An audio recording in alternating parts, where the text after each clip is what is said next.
Okay guys, इस video में हम टीसीपी टाइमर्स पढ़ने वाले हैं।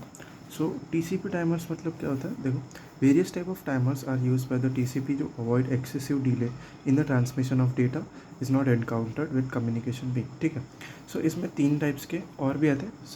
मैंने सिर्फ 3 टाइप्स के दिए, retransmission timer, persistent timer and keep alive timer. सबसे पहले रीट्रांसमिशन टाइमर देखते हैं। ठीक है, the retransmission timer is a critical component in providing reliable data transfer over the network.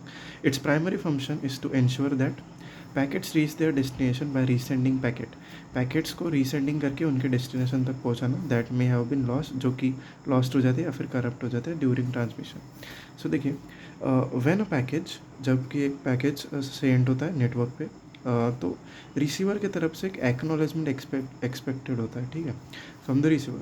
अगर कोई भी एक्नॉलेजमेंट रिसीव नहीं होता within specific time frame set by retransmission timer, तो सेंडर अज्यूम करता है कि पैकेट लॉस्ट हो गया और उसको रीसेंड कर देता है। ठीक है, ये डायग्राम से देखो, मैं तुमको समझाता हूँ। यहाँ पे सेंडर है, यहाँ पे रिसीवर।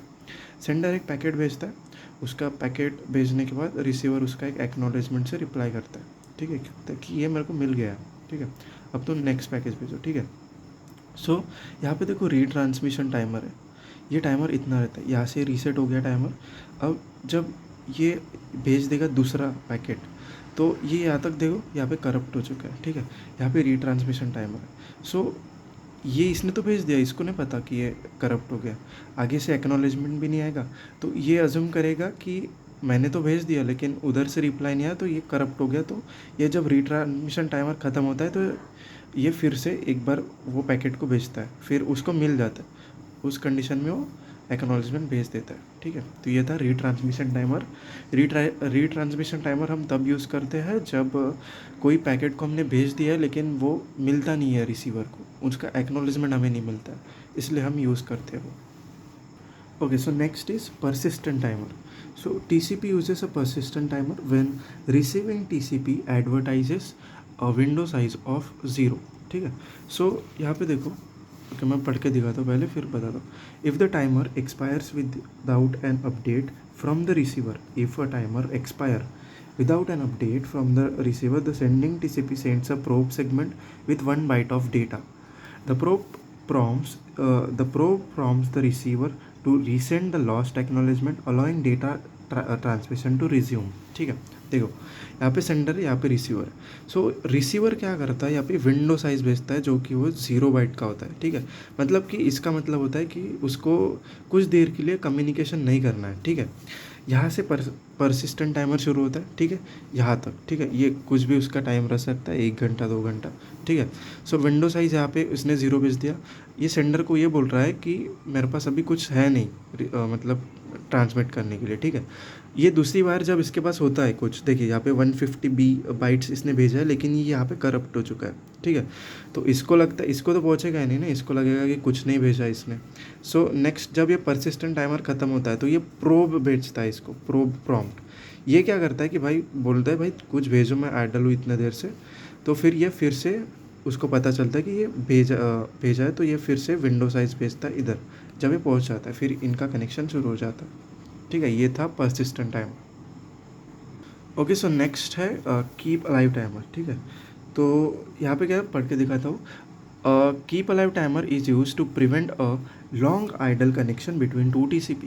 कीप अलाइव टाइमर क्यों यूज़ होता है, जब आइडल होता है, मतलब कोई भी सेंडर या रिसीवर कुछ भेजते नहीं है, ऐसे आइडल बैठे रहते हैं, तो कीप अलाइव टाइमर यूज़ होता है। If a client open a TCP connection to a server, transfer some data and become silent, the client will crash. ठीक है, तो यहाँ पे क्या बोला है कि अगर किसी क्लाइंट ने एक सर्वर कनेक्शन शुरू किया है, कुछ भेज दिया और बाकी वो ऐसे बैठ गया नहीं आता, तो इसलिए TCP कीप अलाइव टाइमर हम यूज़ करते हैं। देखो, in this case the connection remain open for ever.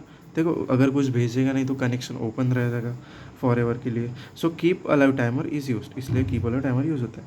देखो, each time the server hear from a client it resets this time. जब भी सर्वर मतलब क्लाइंट इसको भेजेगा, कोई मतलब सेंड करेगा कुछ, तो ये टाइमर रीसेट हो जाएगा, वहाँ से फिर से शुरू हो जाएगा। If a server does not here from client after 2 hours. ठीक है, अगर कोई सर्वर क्लाइंट से कुछ मतलब कुछ मिलता नहीं उसको रिस्पॉन्स, तो 2 आवर के बाद वो प्रोब सेगमेंट भेजता है। देखो, ये क्लाइंट है, ये सर्वर है। ठीक है, सो क्लाइंट ने एक मैसेज भेजा, ठीक है, ये कीप अलाइव टाइमर था, ठीक है, KT यहाँ पे ख़त्म हुआ, ठीक है, यहाँ पे मतलब जब इसको आया तो यहाँ से नया रीस्टार्ट हो गया ये टाइमर नीचे, ठीक है। एक्नॉलेजमेंट भेजा। अब देखो इसने कुछ इसको भेजा नहीं है, कुछ भी इधर मतलब सर्वर को भेजा नहीं है, सेंड नहीं करता। तो यहाँ पे क्या होता है, यहाँ पे जब एक्सपायर होगा कीप अलाइव टाइमर, तो इधर से एक प्रोब जाएगा, ठीक है। प्रोब क्या बोलता है, भाई तू एक्टिव है क्या, तो फिर ये एक्नॉलेजमेंट से रिप्लाई करता है, ठीक है। ये था गाइस कीप अलाइव टाइमर। और हमने अभी पढ़ चुके हैं TCP टाइमर, और इसमें टाइप्स होते हैं, लेकिन ये बेसिक्स है, ये आप एग्जाम में लिख लीजिएगा, ठीक है। Thank you.